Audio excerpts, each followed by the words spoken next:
everyone. So today is March 22nd, 2017, and it's been in my 15-year anniversary. So the other day I started thinking about, like, I wanted to write down 15 things that I have learned and that I'm continuing to learn and that I would have told myself 15 years ago and that I would tell you. So, and again, so this is a disclaimer here. I don't claim to know it all. We don't have a perfect marriage. We go through seasons just like everybody else. And these 15 things are things that I currently work on every day, just like I would have if I had heard them 15 years ago. Okay, so number 1, learn to forgive over and over and over, period. Number 2, husbands, love your wife. And I mean, really love her. God says to go all out in love with your wife. Go read Ephesians 5. Make the initiative sometimes. Plan a date all on your own without asking her input.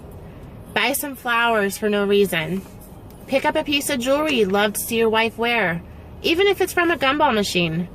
It's the little things that shows her that you're thinking of her. Number 3, wives, respect your husband. He needs this more than we even know or understand, no matter what. Tell him how much you appreciate him, how much you love him being the leader of your family, how hard he works, how great of a father he is. Let him make the decisions for your family. Sure, give him your input and let him consider it, but ultimately it's up to him. Let him call the shots for your family. And believe me, this is so freeing. I just learned this about 5 years ago, and I wish I had known this 15 years ago. And if he doesn't make all the right choices, pray that he will. Pray that he'll grow in that, you know? You can respectfully disagree, ladies, without throwing something across the room. So don't embarrass yourself and be crazy. You'll regret it. Number 4, touch. Show affection. Stop acting like your roommates. Hold hands. Give hugs and kisses. You're married for a reason.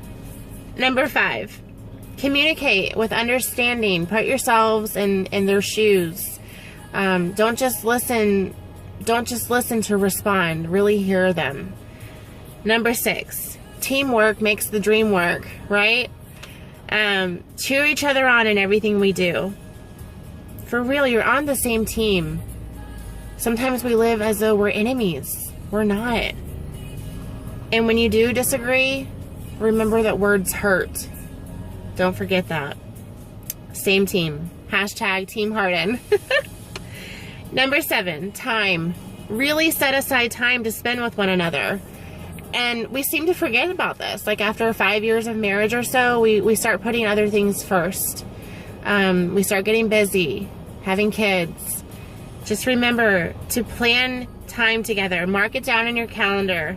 Whether it's a coffee date or just sitting on the edge of the bed having a great conversation. Look at one another. See each other as though you did when you first met. Have fun. Number 8, laugh. And I can't say this one enough because I love laughing. The saying, laughter is the best medicine, is really true. Be crazy silly together. And if you're married to Mr. Serious, you have to break them. Get even sillier. And you might even have to involve your kids in this one. Sometimes Sam and I have to mix things up and be crazy and funny together. Number 9, compromise. If he loves to fish, grow to love it, or at least put on a happy face and go every now and then. And I'm sure Ben is like, what? So yes, I need to work on this one too. If she loves to shop, guys, help her pick out a few things. Pretend like you're enjoying it.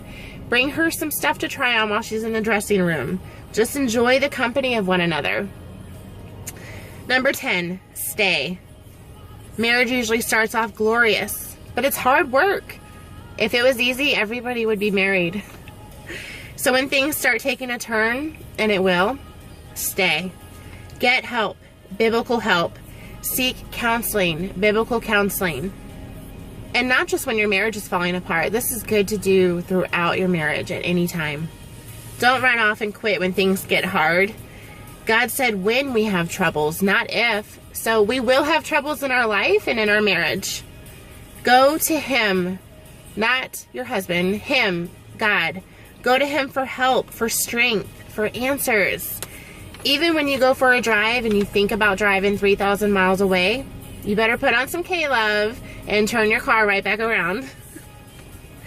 Number 11, find that one friend or two or three, the friend who really tells you the truth, whether you want to hear it or not.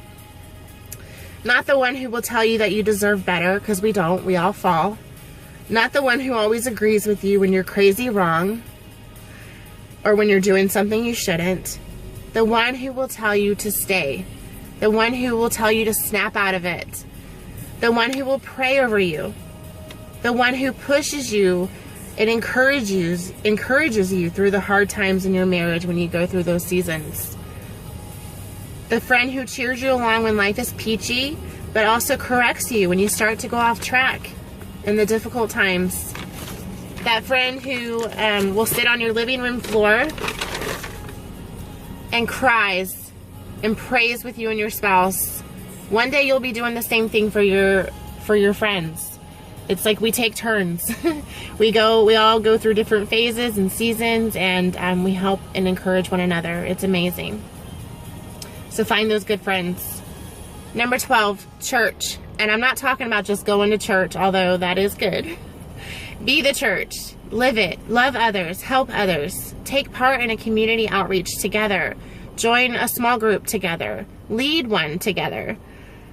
Coach your kids' sports teams together. Nothing is better than learning ways to live the life the way God intended. Learning wisdom from others. Open your hearts and your ears to hear from people who have walked in your shoes. And we also have a story to tell. Others can learn from you, from us, from sharing our story and how God has pulled us through. Number 13, trust. Not in your spouse, but in God. Our spouse will fail us, and we will fail them over and over. We're human. We live in a broken world. Trust God to heal your marriage, to strengthen you when you're weak, to give you wisdom when you've got nothing, to carry you in the darkest moments, to hold you when you're falling. Ask God to help you see your spouse the way He does. Number 14, I can't say this one enough. Pray. Don't wait several years like we did to let God in your marriage. Pray over your spouse from head to toe. See Ephesians 6:11 through 17. Our husbands, ladies, they're out there in this crazy world resisting temptation on a daily basis. Either from that girl standing in front of him at the bank who's half-dressed and he's trying not to look, or with some work buddies who could care less that he's struggled with some sort of addiction in the past or currently.